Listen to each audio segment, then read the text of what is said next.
लक्ष्मी का अपने घर में पूरा दबदबा था। हिटलर की तरह वो सारा काम अपने पति और बेटे से करवाती। धीरे धीरे उसके पति की तबीयत खराब रहने लगी। सुनो जी, अब आप बुजुर्ग हो गए हो, काम में भी अब हाथ आपके फुर्ती से नहीं चलते। अरे भाग्यवान, भगवान से डर। तुझसे मैंने शादी अपने इकलौते बेटे के अच्छे पालन पोषण के लिए की थी, लेकिन तूने तो उसका बेड़ा गर्क कर दिया। मैंने क्या किया? पढ़ाया लिखाया, अब नौकरी नहीं लग रही तो मैं कैसे जिम्मेदार हो गई? अब घर में बैठकर रोटी तोड़ रहा था तो मैंने कहा काम ही कर ले। एक तो भला करो और ऊपर से बातें सुनो। तभी सारंग वहां आ जाता है। बहुत भूख लगी है माँ, कुछ खाने को दे दो। अब तुम्हारे पापा का हाथ तो चल नहीं रहा है। मैं ही जा रही हूँ आज किचन में, बनाती हूँ कुछ। हे भगवान, कैसे होगा इतना काम मुझसे? लक्ष्मी किचन में काम कर रही होती है कि तभी अचानक उसे आइडिया आता है।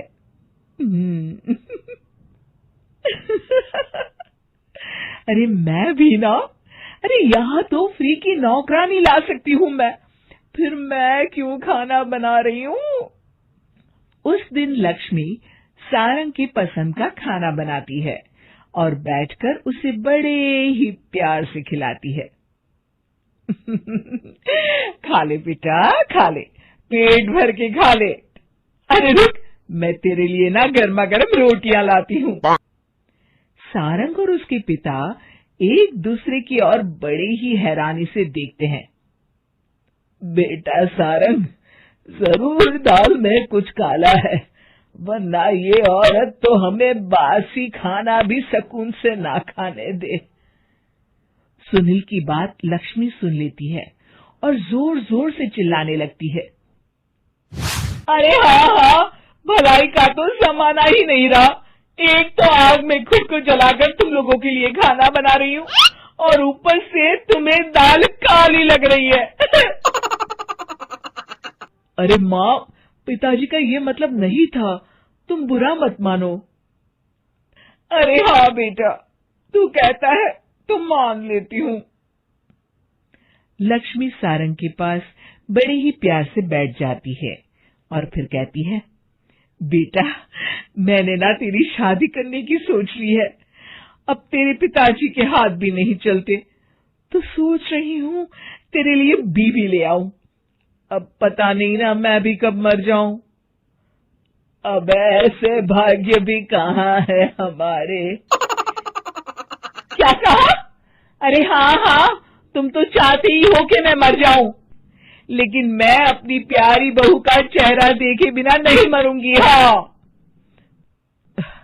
माँ, शादी तो मैं कर लूं, लेकिन मैं नौकरी नहीं करता, फिर कोई क्यों देगा मुझे अपनी बेटी? अरे क्यों नहीं देगा बेटी? इतना बड़ा घर, खेल खलियान है, किस चीज की कमी है हमारे पास? जो आएगी राज करेगी, राज।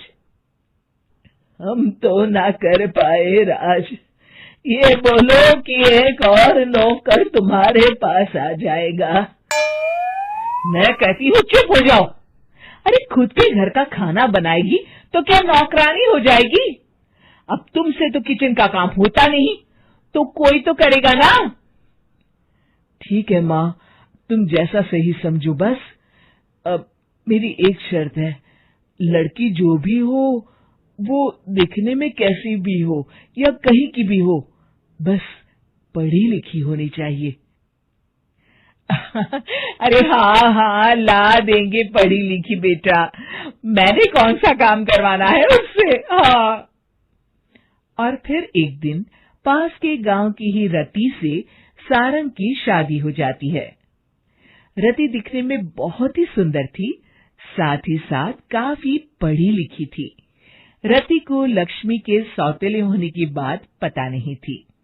शुरू शुरू में जब रति ने सारंग को घर का काम करते देखा तो हैरान रह गई।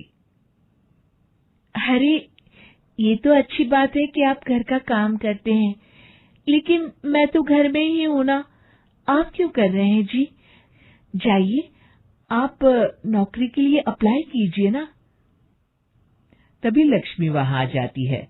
अरे रति बहू, करने दे उसे काम। और हाँ, मेरे घर के कुछ नियम है, कायदे हैं।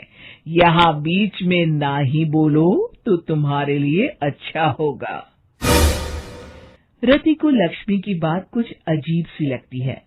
वो समझ नहीं पाती है कि वो ऐसा व्यवहार क्यों कर रही है, लेकिन उसे लक्ष्मी के सौतेले होने के बारे में कुछ पता नहीं चलता है। फिर एक दिन तो हद ही हो जाती है।